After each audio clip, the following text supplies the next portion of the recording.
Hi guys, మన సుజు కిచెన్కి స్వాగతం. ఇప్పుడు మేము చేయబోయే రెసిపీ బాలింత గసగసాల కూర. ప్రాసెస్ ఎలా ఉంటుందో చూద్దాం. 1 గంట ముందు 1/4 కిలో గసగసాలని నానబెట్టుకోవాలి.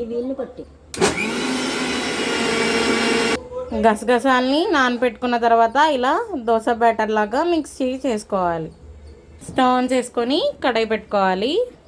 వేరుశనగ నూనె, 5-6 స్పూన్స్ ఆయిల్ని యాడ్ చేసుకోవాలి. ఆయిల్ అయితే ఎక్కువే పడుతుంది. జీలకర్ర 2 స్పూన్లు, జీలకర్ర చిటపట్లాడాక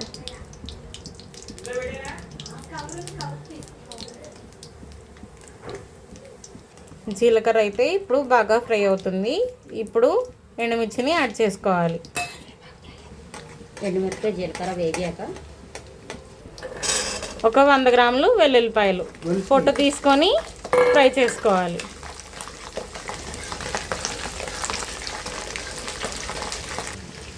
వెల్లుల్లిపాయలు ఫ్రై అవుతున్నప్పుడు కరివేపాకుని యాడ్ చేసుకోవాలి.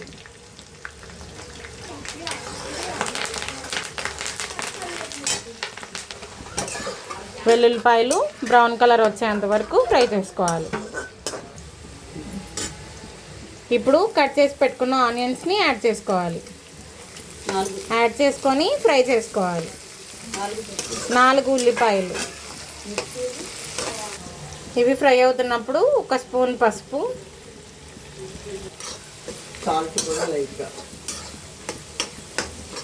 కొంచెం సాల్ట్ని కూడా యాడ్ చేసుకోవాలి.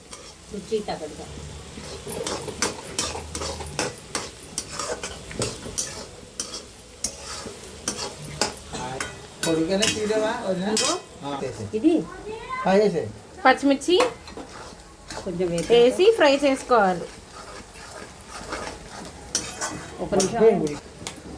మిక్సీ పట్టుకున్న గసగసాల పేస్ట్ని యాడ్ చేసుకోవాలి.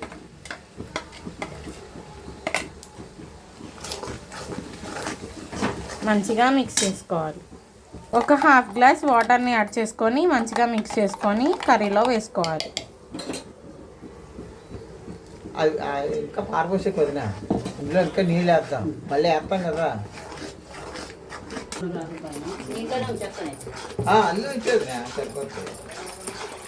ఇలా మిక్స్ చేసుకుంటూ ఉండాలి. లో ఫ్లేమ్లో పెట్టుకొని మంచిగా ఉడికించుకోవాలి. ఇంకా కొంచెం కరివేపాకుని యాడ్ చేసుకోవాలి.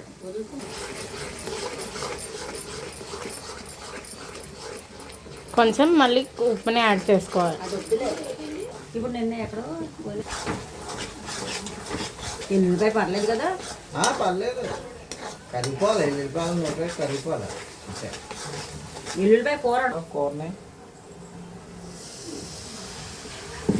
వాటర్ని యాడ్ చేసుకోవాలి. కొంచెం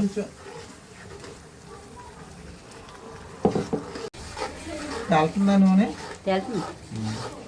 వాసన చూడు, పచ్చి కలిపి బాగా ఇందాక కారం ఏమైంది,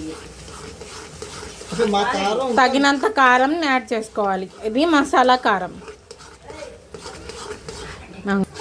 పచ్చివాసన పోయేంత వరకు ఫ్రై చేసుకోవాలి. ఇలా ఆయిల్ సపరేట్ అయ్యేంత వరకు మంచిగా ఫ్రై చేసుకోవాలి. బాగా ఉడికించుకోవాలి. కడిగి పెట్టుకున్న కొత్తిమీర సపరేట్ అయ్యేంత వరకు మంచిగా ఫ్రై చేసుకోవాలి. అంతే, రెడీ. వేడి వేడి గసగసాల కూర రెడీ అయిపోయింది. ఫ్రై చేసిన కాజు వేసి డెకరేషన్ చేసుకుంటే ఇంకా బాగుంటుంది. టేస్ట్ అదిరిపోద్ది. వేడి వేడి అన్నంలో కలుపుకుంటే చాలా బాగుంటుంది.